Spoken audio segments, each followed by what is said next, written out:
अस्सलामु अलैकुम वरहमतुल्लाहि वबरकातुहू। अज़ीज़ तलबा व तालिबात, आप सबका खुश आमदीद है हमारी YouTube channel JK boss foundation classes में। प्यारे बच्चों, आज हम जमात नवी उर्दू का हिस्सा गज़ल में से पार्ट नंबर 3 यानी कि गज़लियात फ़ैज़ अहमद फ़ैज़ जो है उनकी तशरीह वाला वीडियो जो है वो लेकर हाजिर खिदमत है। इस वीडियो के अंदर आपको गज़ल नंबर 1 पहले और उसके बाद गज़ल नंबर 2 जो है उसकी तशरीह और आसान तशरीह हम बताने वाले हैं। वीडियो शुरू करने से पहले आपको बताते चलें कि अगर आप हमारी चैनल पर नए हैं, चैनल को सब्सक्राइब करें और बेल आइकन को ज़रूर प्रेस करें ताकि जब भी हम कोई नई वीडियो अपडेट करें तो उसका नोटिफिकेशन आपको सबसे पहले मौसूल हो।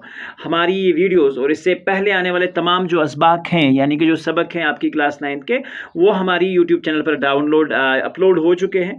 आप हमारी प्लेलिस्ट में या इस लेसन की डिस्क्रिप्शन बॉक्स में जाकर वो सारी चीज़ें देख सकते हैं। इस शार में शायर ने जो पहला शार है कुछ यूँ है, गुलू में रंग बरे बाद नो बहार चले, चले भी आओ कि गुलशन का कारोबार चले। इस शार में शायर अपने वतन की तारीफ़ की है और वो कहते हैं कि मेरे वतन कि ताज़ा हवा एक बार आकर मेरे चमन के फूलों में अपना ताज़ा रंग भर दे।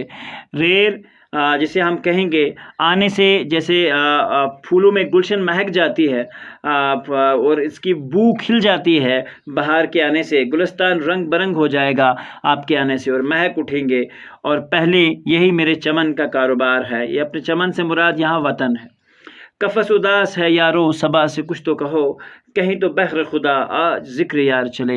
इस शायर में शायर कह रहे हैं कि मेरा दिल बहुत उदास है और वो दिल से मुहातिब होकर कहते हैं कि कहीं से मेरे दोस्त की कोई खबर ला, मुझे सुना दे ताकि मुझे ये मालूम हो जाए कि वो कैसा है और ये उदासी दूर हो जाए, क्योंकि जब भी हम दोस्तों की महफिल में बैठते हैं तो हमारी उदासी हमेशा के लिए दूर हो जाती है।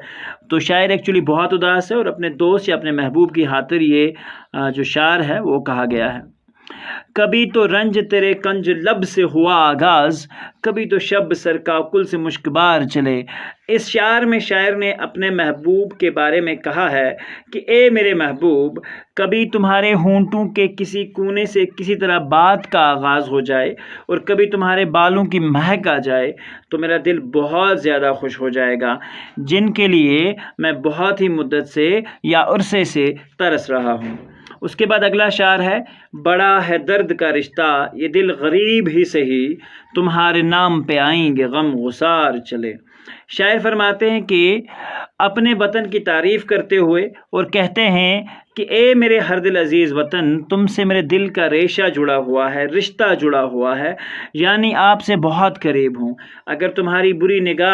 अगर तुम्हें कोई बुरी निगाह से देख ले तो हम तुम पर दिलो जां अपनी जो है वो निसार करने के लिए तैयार हैं। अगरचे हमारे पास आपको देने के लिए तो कुछ नहीं, मगर हम तेरे गम गुसार हैं। हम किसी और के हुक्मरां हैं, बर्दाश्त नहीं कर सकेंगे। किसी और की हुक्मरानी जो है वो बिल्कुल बर्दाश्त नहीं करेंगे। जो हम पे है गुजरी सो गुजरी मगर शबे हिजरा, हमारे इश्क तेरी आँख बदसमार चले। इस शार में शायर ने वतन से हमदर्दी के जज्बे को बेखद जज्बे से बयान किया है कि ए वतन, तुझसे दूरी ही हमारी उदासी का सबब है, लिहाजा इसकी फ़िक्र मत करो। हम पर जो गुजरी है वो गुजरी है, मगर तुमसे शबे हिजरा, जो तुमसे जुदाई है यानी रोना धोना, वही एक बात जो है हम पर सवार थे और यही तकलीफ़ दे है। हजूर यार हुई दफ्तरे जनू की तलब, गिरह में लेके गिरेबां का तार तार चले।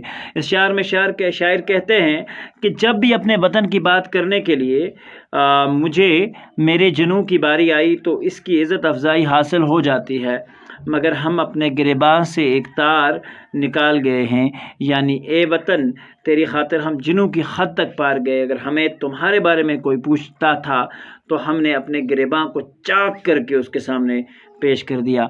मुकाम फैज़ कोई राह में जचा ही नहीं, जो कुए यार से निकले तो सुएदार चले।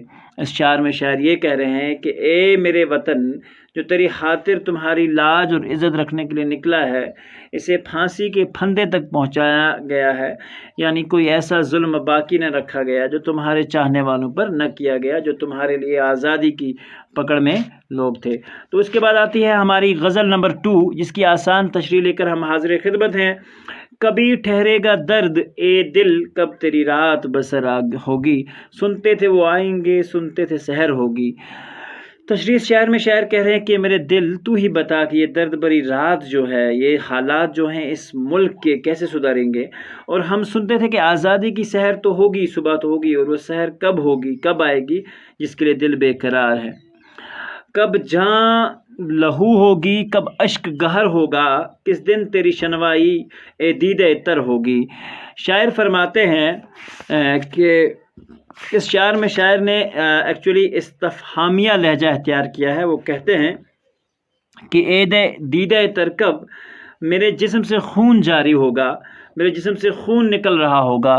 شنوائی سے مراد سننا، خصوصاً جسے ہم کہتے ہیں عرض داشت سننا، کسی کی عرض سننا۔ دیدہ تر غمناک آنکھ جسے ہم کہیں گے۔ فصل گل سے مراد پھولوں کا موسم بہار۔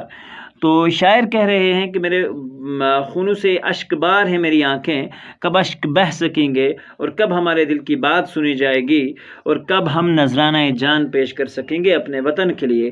اس شعر میں انہوں نے حب الوطنی کے بارے میں بتایا ہے۔ اگلا شعر ہے، کب مہکے گی فصل گل، کب بہکے گا میخانہ، کب صبح سخن ہوگی، کب شام نظر ہوگی۔ اس شعر میں شاعر کہہ رہے ہیں کہ وہ دن کب آئے گا جب اپنے وطن میں بہار کا موسم یعنی کہ آزادی کا موسم آئے گا، اور غم بلانے کے لیے میخانے ہوں گے۔ وہ سب صبح شام کب نظر آئے گی جو اپنے دل کی بات کو حقیقت دکھائیں گے۔ اس کے بعد شاعر کہتے ہیں، واعظ ہے نہ زاہد ہے، نہ ناصح ہے نہ ناصح ہے، ناقابل ہے، اب شہر میں یاروں کی کس طرح بسر ہوگی۔ اس شعر میں شاعر کہہ رہے ہیں کہ ایماندار لوگ اب بہت کم ہیں، میرے شہر میں اب کوئی واعظ، زاہد، ناصح اور قاتل کوئی نظر ہی نہیں آ رہا ہے۔ اب ایسا ہے کہ ہر چیز یہاں کھونا کھوئی بڑی بات نہیں ہے۔ ایسے میں شہر میں اپنے دوستوں کے ساتھ گزر بسر کرنا ہوگا، یعنی میں ان کے ساتھ کیسے گزارا کروں گا، ایسے لوگوں کے ساتھ جو منافق ہوں، جو غلط لوگ ہوں۔ کب تک اب راہ دیکھیں ایک قامت جانانہ، کب حشر معیں ہوگی، تجھ کو تو خبر ہوگی۔ شاعر میرے وطن کب تو آزاد ہوگا، کہاں تک ہم انتظار کی آخری گھڑیاں گنتے رہیں گے سکیں گے۔ تو ہی بتا کہ کیا ہونے والا ہے، تجھ کو تو خبر ہوگی۔ اب تو ہی بتا کہ کیا ہونے والا ہے اور تجھ کو اب کیا خبر ہوگی۔ یہاں پہ ہماری تشریح کا ویڈیو مکمل ہوتا ہے۔ امید کرتے ہیں کہ آپ کو ویڈیو پسند آ رہے ہوں گے۔ ملتے ہیں ایک اگلے ویڈیو میں جس میں ہم ڈسکس کریں گے غزلیات فیض احمد فیض کے سوالات اور جوابات، اور اس ویڈیو کا بھی ڈسکرپشن لنک آپ کو یہاں نیچے مل جائے گا۔ ملتے ہیں اگلے ویڈیو میں، جب تک کے لیے اللہ حافظ۔ ہونے کے بعد